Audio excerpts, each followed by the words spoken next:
슈퍼차저를 다른 자동차 회사에 오픈한다고? 그게 뭐? 깔깔깔!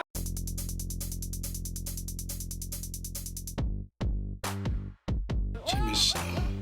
안녕하세요, 노이비입니다. 간만에 노이비의 분석을 여러분들께 알려드립니다. 간밤에 아주 쇼킹하다고 평가되는 테슬라 뉴스가 하나 있었는데요. 바로 테슬라가 슈퍼차저 네트워크를 다른 자동차 회사에 오픈하려고 한다는 소식이죠. 많은 분들이 이 뉴스를 굉장히 다양한 각도에서 살펴보고 계신 것을 제가 살펴보았습니다. 투자하시는 분들은 테슬라의 수익성 향상에 관점을 두고 계신 것 같고요. 그리고 테슬라 오너들은 앞으로 충전이 전보다 더 불편해지는 게 아닌가 하시는 분들도 많이 계시더라고요. 근데 여러분, 노이비는 사실 이 뉴스를 보면서 전혀 놀랍지가 않았습니다. 왜냐면 이것이 가장 일론 머스크와 테슬라다운 결정이라고 생각했고, 또 굉장히 오래전부터 그렇게 될 것이라고 생각했었기 때문이죠. 자, 왜 그런지 지금부터 시작하겠습니다. 자, 들어가자! 사실 이 뉴스를 전하기에 앞서서 일단 테슬라가 무려 2014년 7년 전에 밝힌 성명을 소개해드리고자 합니다. 2014년으로 돌아가면 그 어떤 오토메이커도, 자동차에서도 본격적으로 전기차를 만든다고 할 수가 없던 시절이죠. 사실상 오로지 테슬라만 전기차를 만든다고 할 수 있죠. 저한테 당시에 전기차들이 없었다고? 모르는 소리 하지 마라! 뭐 이렇게 말씀하신다고 하는데 뭐 제가 정말 모르겠습니까? 다만 저는 단언할 수 있습니다. 그건 솔직히 안 만든 거예요. 모두가 전기차에는 무관심했던 거고 그냥 신용만 한 거지. 만드는 신용만. 그러니 이미 테슬라는 그때 테슬라 모델 S를 만들어서 판매하고 있었습니다만 사람들 역시 정말 전기차가 미래일까? 라는 것에 대해서는 확신하지 않는 그런 분위기가 대부분이었다는 것입니다. 물론 2021년 지금 또 그렇게 생각하는 우리 주변의 분들이 굉장히 많죠. 저는 안타깝기가 그지없다고 생각을 합니다만 뭐 여튼 그렇습니다. 말이 좀 길어졌네요. 그럼 2014년 테슬라는 대체 무슨 성명을 내었던 것일까? 자, 보겠습니다. 2014년 6월 12일 일론 머스크 자신의 이름을 걸고 테슬라 홈페이지에 다음과 같은 글을 올립니다. All our patent belong to you. 굉장히 유명한 이름의 이 성명, 우리의 모든 특허는 당신에게 속한다. 그 내용을 한번 살펴보겠습니다. 어제까지는 테슬라 팔로알토 본사 로비에는 특허라는 벽이 있었다. 그런데 이제는 그렇지 않다. 전기차 기술 발전을 위해서 이것은 제거되었다. 자, 계속 읽어볼게요. 테슬라는 지속가능한 운송수단을 가속화하기 위해서 만들어졌다. 이게 테슬라의 목적이라는 거죠. 그렇지만 다른 회사가 전기차를 만들 때에 우리가 만든 지적재산 지뢰를 밟게 된다면 결과적으로 우리의 목표, 즉 지속가능한 운송수단으로서의 가속에 반대로 행동하는 것이 된다. 그래서 우리는 선의로 우리 회사의 기술을 사용하는 회사들에 대해서 특허 소송을 하지 않겠다. 이렇게 얘기를 합니다. 그 다음에요. 자신이 집투를 운영할 때 특허가 있었다는 것은 소송 복권을 구입한 거다 라는 것을 깨달았대요. 그런데 가능한 한 그것을 피했다고 합니다. 집투의 특허를 가지고 다른 회사에 소송을 걸지 않았다는 거예요. 그 이유는 소송이 진보를 억제하고, 첫 번째 진보를 억제하고, 두 번째 거대 기업의 지위를 확고히 하고, 세 번째 법조계 사람들을 배부르게 한다. 그것에 사용되기 때문이다 라고 얘기합니다. 이른바 오픈소스 운동의 정신이죠. 그리고 테슬라는 대형 자동차 회사가 우리 기술을 무단으로 복제해서 우리를 압도할까봐 그동안은 자신들의 기술을 특허라는 것으로 묶어놨다고 인정을 하는데요. 그런데 역시나 이것은 틀렸다. 그것을 인정하면서 무엇보다 현실은 그렇지가 않았다라고 얘기를 합니다. 당시에 주요 자동차 회사의 전기차 프로그램은 여전히 1%도 안 된다는 것을 지적한 것이죠. 지금도 그렇지만 당시도 무공해 자동차를 전혀 만들지 않는 회사가 있었습니다. 신용도 안 한다는 겁니다. 이래서는 테슬라의 설립 목적, 즉 지속가능한 운송수단으로서의 전환을 가속화하는 것이 불가능하다는 것을 의미하고, 그래서 테슬라는 다른 회사들도 빨리 지속가능한 운송수단으로서의 전환을 가속화해라. 그래서 모든 특허를 공개한다. 이렇게 밝힌 게 이 성명의 내용이에요. 그리고 그것이 무려 7년 전 2014년의 일입니다. 여러분, 사실 테슬라는요, 여러분도 모르는 사이에 다른 모든 자동차 회사들이 전기차 개발을 하는데 굉장히 많은 공헌을 했어요. 근데 그걸 모르시는 분들이 계세요. 전기차에 솔직히 기존 자동차 회사가 무슨 기술력이 있겠어요? 현대가요? 폭스바겐이? 벤츠가? 테슬라가 특허 걱정 하나도 없이 도전할 수 있도록 다 열어둔 겁니다. 그러니까 특허 침해 걱정을 할 필요가 없었던 겁니다. 그렇게 했던 것을 모르시는 분들이 너무 많아서 제가 언급을 하나 했고요. 자, 그런데 테슬라는 정말 왜 특허를 공개했을까? 정말 글에 언급된 지속 가능한 운송수단으로서의 전환을 가속하는 것이 맞긴 맞는데 이게 전부일까요? 좀 더 알아볼게요. 오케이, 땡큐. 전기차로의 변화 가운데서 테슬라는 사실상 거의 모든 것을 독자적으로 만들어 왔습니다. 뭐 정해진 게 없으니까 자신들이 만들어야지. 테슬라 역시 기존의 차를 개조하는 방식으로 전기차를 만드는 것에서 시작했습니다. 그렇지만 점점 그것이 불가능하다는 것을 깨닫게 되었어요. 많은 사람들이 지금 또 오리지널 로드스터를 마치 로터스의 앨리스 플랫폼을 그대로 썼다라고 생각하시는 분들이 계시는데 이건 사실이 아닙니다. 결과적으로 다 뜯어 고쳤어요. 모양이 비슷할 뿐 아예 다른 골격이 되어 있고 같은 부품 사용한 게 6%밖에 안 됩니다. 이에 대해서 궁금하시다면 저의 이전 영상 꼭 참고해주세요. 테슬라의 초기 역사를 자세하게 아실 수 있습니다. 테슬라 팬이라면 역사도 알고 싶지 않으세요? 그렇겠죠? 꼭 한번 보세요. 자, 여튼 그 이후로 테슬라는 독자적으로 모든 것을 하나하나 직접 만들면서 나름의 고민이 생겼었겠죠? 우리가 만든 이 방식이 나중에 표준이 되지 않는다면 어떡하지? 이런 생각이 자연스럽게 들지 않겠습니까? 당시 테슬라는 굉장히 작은 회사였어요. 그렇기 때문에 이것은 더 큰 고민이 될 수 있습니다. 기술이 앞선다고 모두 표준이 되지 않는다는 것은 이미 다들 알고 계시잖아요. 그리고 그런 고민 중 하나가 바로 충전 방식입니다. 구독시켜. 기분이 좋거든요. 위의 성명과 함께 2014년 테슬라는 슈퍼차저 관련 특허도 함께 공개했습니다. 테슬라가 갖고 있는 전기차 특허 중에서 다 공개했을 때 그때 슈퍼차저에 대한 특허도 공개했다 이 말입니다.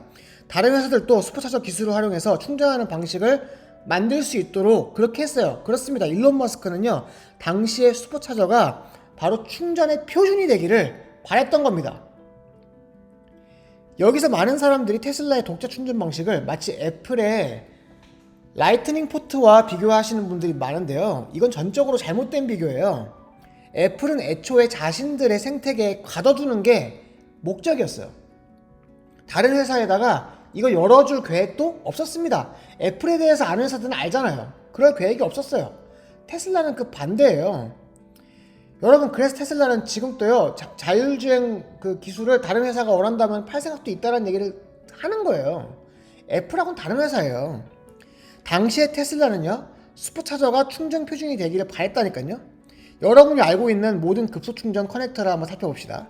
DC콤보 1, DC콤보 2, 차데모, 뭐 GBT 같은 것들. 어느 하나 테슬라의 해골 포트보다 좋습니까? 크기도 비교가 안 되게 커요. 막 이따만해, 진짜 이따만하잖아요. 이따만하잖아요. 포트 크기도 비교할 수도 없게 크고 어마어마하게 무겁죠. 못생겼어, 포트도. 지금의 관점으로도 테슬라의 충전 포트가 표준이 되는 것이 가장 나은 선택이라니까요, 사실은. 기술적으로도 디자인적으로도 실제 사용자의 경험으로서도 테슬라의 해골 포트가 가장 앞서 있는 것은 부정할 수 없는 사실인데, 이거와 관련돼서 일론은요, 이 All Our Patent Are Belong to You라는 이 성명이 밝혀지기 며칠 전인 2014년 6월 9일에 이렇게 말했어요. 슈퍼차저 네트워크의 목적은 벽으로 둘러싸인 정원을 만드는 것이 아니고 사용에 관심이 있는 다른 제조업체들이 기꺼이 사용할 수 있도록 수용할 수 있다, 이렇게 얘기했습니다. 참고로 이때 테슬라는 충전 속도 135kW의 슈퍼차저 V2를 개발했습니다. 이미 전 세계에서 가장 앞선 충전 플랫폼 슈퍼차저를 개방할 수 있다고 한 겁니다. 당시에요. 자, 정리해볼까요? 첫째, 테슬라는 이미 전기차 관련 자사 특허를 모두 공개했다. 여기에는 슈퍼차저 관련된 기술도 있다. 둘째, 이렇게 한 이유는 크게 두 가지가 있다. 표면적으로는 이렇게 해야 테슬라의 목적, 즉 지속 가능한 운전 수단으로서의 전환을 가속화하는데 기존 자동차 회사가 함께 뛰어들 것이라고 하는 믿음과 속으로는 이렇게 해야 테슬라의 방식이 표준이 될 수 있다는 것, 이 두 가지 때문이죠. 그래서 이 목적에는 물론 슈퍼차저도 포함되어 있다는 것. 셋째, 그리고 이미 2014년에 테슬라 슈퍼차저를 개방할 생각이 있다는 것을 밝혀왔다는 것, 그리고 다른 자동차 회사들이 자신들에게 제안을 하면 열어주겠다라고 창구를 열어두었던 것, 관심 있으면 수용하겠다라고 한 겁니다. 그런데 양상은요, 테슬라의 기대와는 전혀 다른 방향으로 갑니다. 이 뭔 개소리야? 사실 아마 이렇게 될 것을 테슬라도 알고 있긴 했을 거예요. 테슬라의 슈퍼차저가 급속 충전의 표준이 되지 않았다는 겁니다. 사실 어떻게 보면 당연한 거죠. 가장 대표적인 문제는 첫째, 제조회사가 이를 수긍하지 않았다는 거예요. 다른 자동차 회사들이. 2014년 기준 자동차 제조회사들 입장에서 내가 왜 내가 천하의 BMW가, 천하의 벤츠가, 천하의 폭스바겐이 별것도 아닌 테슬라가 정한 표준을 내가 따라야 되지? 우리가 정하면 표준이 되는데? 이렇게 생각했을 거 아닙니까? 대표적인 사례가 바로 벤츠, BMW, 폭스바겐, 그리고 나중에 2019년에는 현대도 여기 뛰어들어요. 유럽에서 활동하려고. 그렇게 뛰어든 아이오니티 네트워크입니다. DC콤보2를 활용하는데요. 덕분에 이 아이오니티는요, DC콤보2를 활용한 충전 플랫폼을 광범위하게 설치가 되어 있는데요. 사용자 경험은요, 그냥 우리나라 공용 충전기처럼 카드 찍고 결제하고 포트 끼는 거예요. 슈퍼차저랑은요, 비교가 안 되는 못난 경험이에요. 그렇죠? 테슬라는 그냥 꽂으면 되잖아. 그리고 이렇게 자동차 제조회사들이 슈퍼차저의 활동, 슈퍼차저 네트워크에 참여하지 않는다는 것과 또 별개로 자국 기업의 보호와 자국 산업 육성, 그리고 외교적인 관계 등을 고려해서 나라별로 표준은 아시다시피 제각각이 되었습니다. 미국과 우리나라는 DC콤보1, 유럽은 DC콤보2, 일본은 차데모, 중국은 GBT 이런 식으로 파편화되었죠. 그런데 변하지 않는 사실이 있습니다. 솔직히 객관적으로 테슬라의 해골포트가 가장 소비자에게 좋습니다. 가볍고 단순한 충전 경험이 가장 아름다운 경험이니까요. 이런 일련의 과정을 알면 테슬라가 막무가내로 표준을 안 지킨다 등등의 말을 너무 쉽게 할 수가 없습니다. 이렇게 얘기하시는 사람들이 생각보다 헛똑똑이라는 생각이 들지 않으세요? 우리나라에 왔으면 표준을 지켜야지 등등 이런 얘기. 여러분, 그게 아니에요. 테슬라는요, 애초에 표준이라는 게 딱히 없었을 때부터 기술 규격을 새로 만든 회사예요. 그리고 그 기술 규격이 지금 표준이라고 한 것들보다 다 좋아요. 훨씬 더 테슬라가요. 이렇게 말씀하시는 분들도 계십니다. 결과적으로 유럽은 애초에 북미 포트로 판매를 못하게 했기 때문에 포트를 DC콤보2로 바꿔서 팔았죠. 어글리하지만 어쩌겠어, 못 팔게 하는데 걔네 법이. 중국은요 또 달라요. 중국은요, 여러분들, 이게 표준이 아니라 추천 표준이에요. 이게 되게 웃겨요. 중국에서 근데 추천 표준을 지키지 않으면 팔 생각이 없다는 것과 마찬가지죠. 중국이 어떤 나라인지 알잖아요. 사실 깡패야, 깡패. 그렇기 때문에 포트를 바꿨습니다. 참고로 중국의 포트 규격 GBT는요, 충전 포트인데요, 정부에서 정한 규격이라서 우리로 따지면 KS 같은 건데요, 이게 약간 달라요. 이게 엄밀히 따지면 강제 표준이 아니에요. 중국은 표준이 두 개인데요, GBT와 GB가 있어요. GB는 강제 표준이에요. 이거는 이렇게 해야지 팔 수 있어요. GBT는요, 그냥 추천하는 규격이에요. 그러니까 전기차에다가 GBT 포트 없어도 돼요. 그런데 단 거예요, 테슬라는. 이게 말이 추천이지, 테슬라가 만약에 안 지켜봅시다. 중국에서 GBT 안 달아봐요, 못 팔죠 사실상. 데모 일어나고 중국산, 우리는 미국 그 테슬라가 중국을 무시한다, 중국 시장을 무시한다, 다 알잖아요, 여러분들. 근데 여기서 우리나라는 DC콤보1이 표준이니까 테슬라가 무조건 이걸로 바꿔달고 팔아야 한다고 주장하는 거 솔직히 좀 그렇지 않습니까, 여러분들? 우리나라가 중국처럼 깡패 노릇을 해야 됩니까? 강제하는 규정도 아닌데? 아니면 솔직히 중국이나 유럽만큼 시장이 큽니까?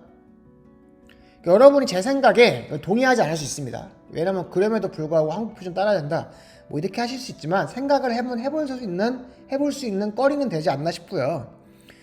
그래도 아직 출시는 안 했지만 우리나라의 DC콤보1 어댑터도 판매하려고 하는 걸 보면 한국 시장을 그렇게 완전히 무시했다라고 할 수는 없는 그런 양상인 것 같습니다. 다시 본론으로, 수년이 흘러서 2021년이 됐어요. 지금의 양상을 볼까요? 2021년이 되었는데 이게 웬걸 양상이 좀 묘합니다. 첫째, 슈퍼차저 네트워크는요, 이 전 세계에서 가장 강력한 인프라를 갖춘 충전 시스템이 되었습니다. 발음이 안 돼 이게. 아이오니티도 따지고 보면 유럽을 넘어가지 못했거든요. 사실 뭐 별거 없어요. 그리고 그냥 합작사예요. 우리나라 뭐 대형채비랑 뭐가 달라요? 충전 방식도 뭐 거의 똑같아요. 여기서 말하는 방식은 뭐 포트는 달라요. 거기는 2, 우리는 여기 디스콤보 1. 근데 뭐 여러분들 이걸 가지고 뭐 현대 뭐 이피트가 뭐 아이오니티를 가져와서 어쩌고저쩌고 이렇게 하시는 분들 계시는데 그거 다 현대가 아이오니티에 투자했다는 걸로 맘대로 쓰시는 뇌피셜이에요. 뇌피셜. 아이오니티는 유럽 밖을 나가지도 않았고요. 그리고 결과적으로 뭐가 똑같냐고요? 결국 똑같잖아요. 입력하고 버튼 누르고 카드 찍고 그 다음에 포트 꽂고 결제하고 똑같잖아. 둘째, 테슬라가 전 세계에서 걸쳐서 가장 많이 전기차를 판매하는 메이저 회사가 되었다는 겁니다. 중국에 뭐 500만원짜리 홍광미니 뭐 이런 차는 여기서 열애로 해야 돼요. 왜냐면 여기 그거 우리나라에 와도 안 사잖아요. 경차도 안 사시면서 홍광미니를 사. 그죠? 그러니까 결과적으로 무엇이 됐냐? 슈퍼차저가 분명히 표준은 아니라는 건데 전 세계적으로 거의 표준 같은 상황이 돼버린 거예요. 2021년에는요. 마치 애플의 라이트닝 포트가 표준이 아닌데 사실상 아무 데서나 충전할 수 있고 쉽게 케이블을 구할 수 있는 그런 정도의 수준이 돼버린 겁니다. 이런 공통점을 가지고 뭐 애플의 라이트닝과 테슬라의 해골 포트를 비교하는데 그건 무리라는 거예요. 제가 그 얘기 앞에 드렸죠. 그리고 테슬라는 2014년과 같은 생각, 즉 슈퍼차저를 개방할 생각을 계속 해왔는데요. 다른 회사에 열어줄게 이렇게 해왔다는 거예요. 근데 2021년과 2014년은 상황이 달라졌어요. 당시에는요, 충전 규격까지 포함해서 슈퍼차저를 오픈하겠다 이런 식이었지만 어차피 유럽에서는요, 테슬라가 해골 포트를 쓰지도 않아. 이제는 특정 회사와 협력할 필요도 없어요. 테슬라가 그냥 그 나라 표준을 열어주면 됩니다. 유럽 입장에서는 독자 규격 디시콤보2를 강제한 것이 결과적으로 자국 충전 솔루션인 아이오니티에게도 큰 위협이 되게끔 돌아온 셈입니다. 슈퍼차저가 유럽에서는 판매가 가능할 수 있게 됐어요. 개방이 가능할 수 있게 됐단 말이에요. 다른 회사에다가. 결과적으로 이 시점에서 슈퍼차저 네트워크가 타사에 개방하는 것은 무엇을 열어주는 개념이죠? 개방이라는 게 뭘 열어주냐는 거예요. 바로 다른 자동차 회사들보다 압도적으로 완벽한 테슬라 슈퍼차저의 충전 경험이라는 겁니다. 그냥 꽂기만 하면 바로 충전되고 결제가 되는 바로 그 경험. 여러분, 인터넷 결제 발전 과정과 매우 흡사하지 않습니까? 여러분, 옛날에 결제 한번 하려고 해보세요. 카드 꺼내고 번호 입력하고 전화 받고 ARS 받고. 여러분, 슈퍼차저는 애초에 디스플레이도 없어요. 카드 태깅도 없습니다. 그냥 꽂는 거예요. 바로 그 경험을 열어준다는 겁니다. 다른 자동차 회사에다가. 테슬라의 수익성 개선, 그것도 중요하죠. 근데 이게 중요하지 않다는 것이 아니라 그거 못지않게 테슬라에게 막대한 이익을 주는 것이 바로 슈퍼차저 네트워크 이용 경험이라는 게 바로 노이비의 생각입니다. 아마 다른 자동차 회사의 전기차 오너들은 느낄걸요? 이걸 경험한 순간 와, 지금까지 충전 방식 진짜 미개했구나. 그리고 이게 바로 테슬라의 기술력이구나. 회사 입장에서, 테슬라 입장에서 이거만큼 큰 이익이 어디 있습니까? 이런 발상의 인식이, 테슬라에 대한 인식의 전환만큼 큰 이익이 어디 있냐고요? 아니라고요? 이미 테슬라 오너들이 절실히 느끼고 있는 거거든요. 플러그 앤 차징 끝.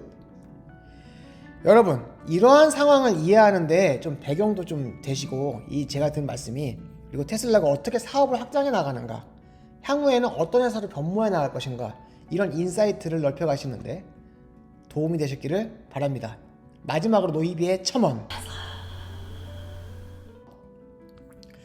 전기차를 구입하고 나서 경험에 대한 만족도, 어느 회사의 차가 가장 높을까요?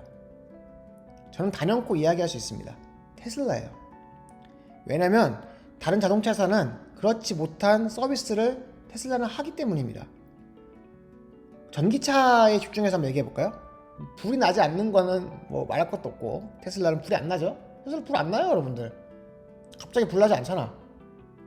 짧은 주행거리와 공용 충전기를 이용하는 경험은 절대로 유쾌하지 않습니다.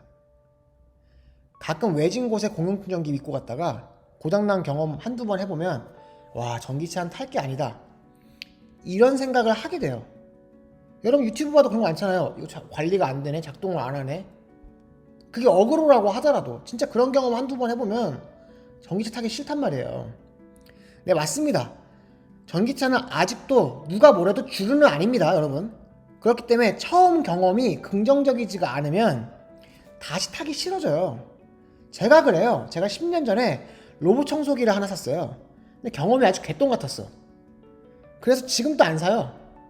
그게 바로 처음 경험의 중요함이에요. 솔직히 2017년부터 계속 테슬라를 타온 제가 봤을 때예요, 테슬라가 아닌 충전기를 이용하는 경험은요 정말 매번 별로였어요. 그리고 이런 경험이 계속 누적되면 이런 말이 나오겠죠? 전기차는 시기상조야.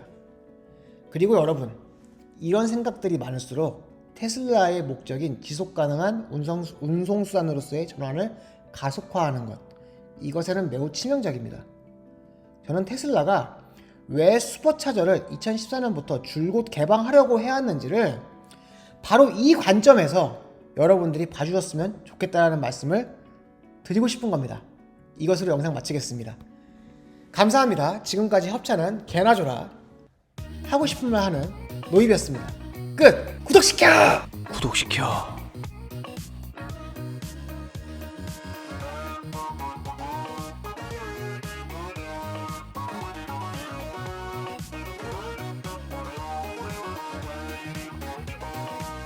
재밌어.